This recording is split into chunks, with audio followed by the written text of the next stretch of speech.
those of you who are new to my channel, my name is Alexander Kravich. I'm a physiotherapist in Vancouver, British Columbia, and today we're going to be going over 5 exercises that you can do to improve knee flexion or knee bend range of motion, either as after surgery or if you're having any sort of knee pain or difficulties with bending your knee. Knee flexion is important for day-to-day activities such as walking, such as going downstairs, getting out of a car, getting in and out of a toilet seat.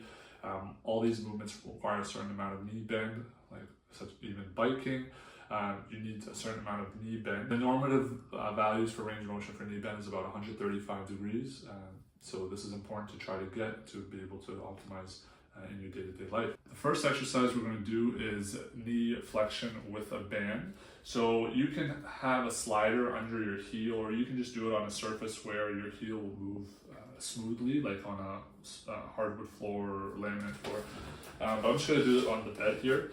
I'm going to loop this band around my foot just to give me a little bit of assistance with my hand, and I'm basically trying to just bring my knee and my heel towards my bum. Okay, using my hands to help. Obviously for me it's easier because I don't actually have any injury, but for people who are struggling after knee surgery, or if you had a knee replacement, this is going to be quite sore. So using the band, see how I anchored it around so that it doesn't slide off? And then we're just trying to bring our heel towards our bum. You can do it in kind of tall sitting, how I have it here, or you can just do it in lying down, your head supported, whatever feels most comfortable. We're going to try to go for 12 to 15 repetitions. So that's exercise 1, knee flexion using a band. Exercise 2, we're going to do a knee bend with our feet on the wall. So now we're going to use gravity to our advantage. So with this one, you're just allowing gravity to bring your knee into some knee bend. So you're just trying to now bring your heel towards the ground or towards the bed as far as you feel comfortable. And then you can use your other leg to bring you back to the start position and then try it again, okay? So again, this should be easier in the sense that you're not actively trying to recruit the muscles as much to get into those positions, because again, gravity is doing that job for you. All you're responsible for is just maintaining contact with your foot against the wall and just trying to bring your knee, your heel down towards the bed as close as you can. And then again, you can use your other foot just to come back to the start position. And remember, you're trying to push through some discomfort, but you shouldn't be having extreme pain as you're doing this. And again, each surgery might have different restrictions in terms of how much knee bend you're allowed in the early stages. I'm thinking like a meniscus surgery where sometimes knee bending past a certain degree is not allowed in the early stages. But for surgeries like a knee replacement, you want to try to get that knee bend back as quick as and as efficiently as possible. Okay, so that's exercise 2, knee bend or knee flexion against the wall. Exercise 3, we're going to work on the same thing. We're working on the knee flexion, but we're doing it in sitting. So we're going to have your foot on the ground, both feet and heels and front of our foot is on the ground, and you're just trying to bend as much as you can on your own. And then I want you to take your other leg and try to see if you can get a little bit more with the help of your other leg.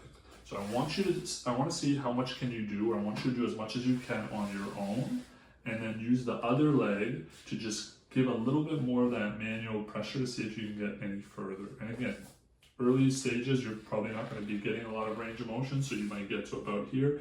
But even if you can use your leg and get a few more degrees, the other leg, then that's going to try to break through some of that scar tissue, help with the pain control, and help get a little bit more degrees in your knee bend, okay? So try to bend as much as you can on your own, use the other leg, and then go a little bit further, okay? Exercise 4, we're gonna do some knee bend in 4-point. So what this is gonna look like is we're getting on both our hands and our knees.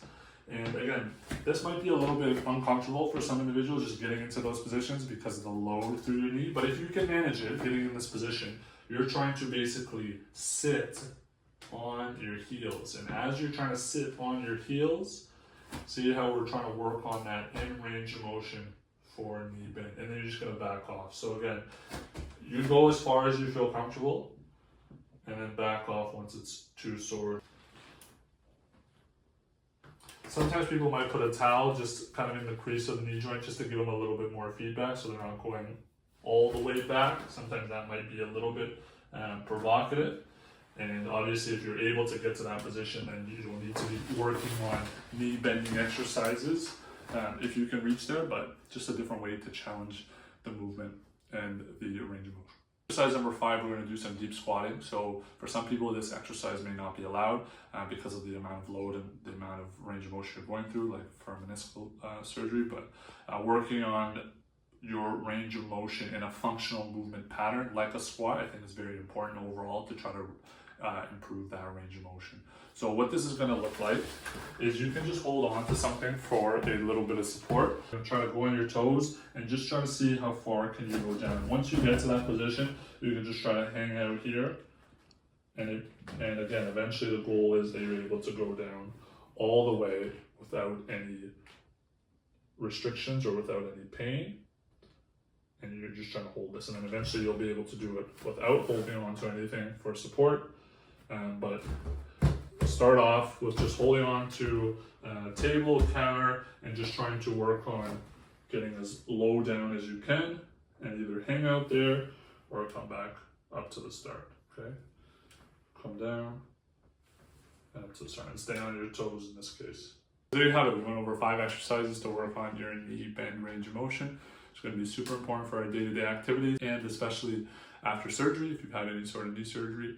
And let me know down in the comments below if you've had knee surgery or if you find that you're struggling to regain your knee bend range of motion. Let me know how your experience has been, what exercises have worked and what ones haven't. I'd love to hear your story. If you found value in this video, please consider checking out some of my other videos. I have over 500 videos on various physio, exercise, and medical related topics. If you still find value, please consider subscribing to my channel. It really allows my channel to grow and allows me to reach a wider audience. Until then, we'll see you in the next video. Thanks for watching.